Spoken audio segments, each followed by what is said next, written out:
De nombreuses habitations pourraient être englouties avec l'affaissement de l'île ou encore un risque tsunami élevé. Des spéculations émises par ces élèves de première et de terminale au lycée K2 est calmée après 8 heures de conférence et un vaste défilé de scientifiques.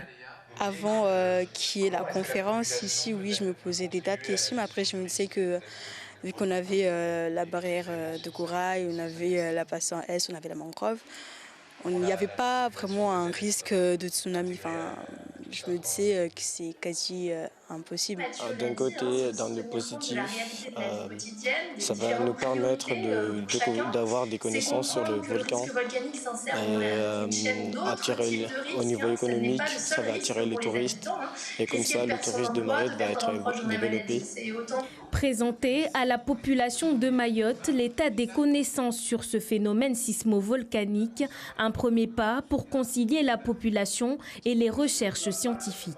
C'est la première fois aujourd'hui qu'on a eu ces deux communautés, l'une à côté de l'autre, et qui ont échangé.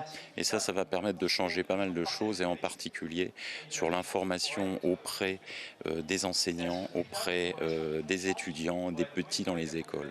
Et là, je pense qu'il y a une dynamique qui est partie à partir de la réunion qu'il y a eu aujourd'hui sur les volcans à Mayotte.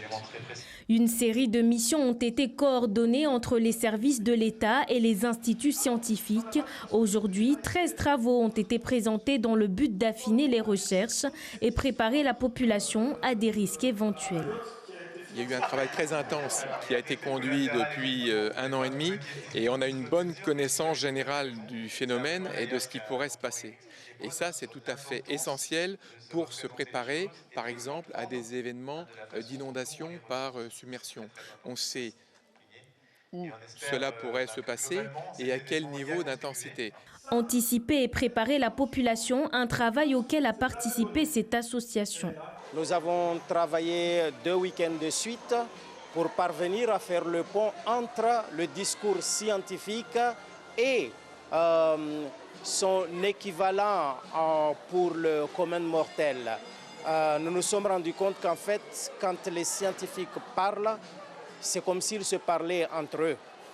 Et le commun mortel n'arrive pas à trop bien entendre ça.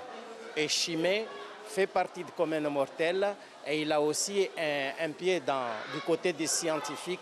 Plus d'une centaine de chercheurs travaillent sur ce phénomène sismo-volcanique et représentent un investissement de l'État de plus de 10 millions d'euros en 1 an et demi pour un volcan qui ne dit toujours pas son nom, même si l'association Chimay a proposé Zaha la Maoré.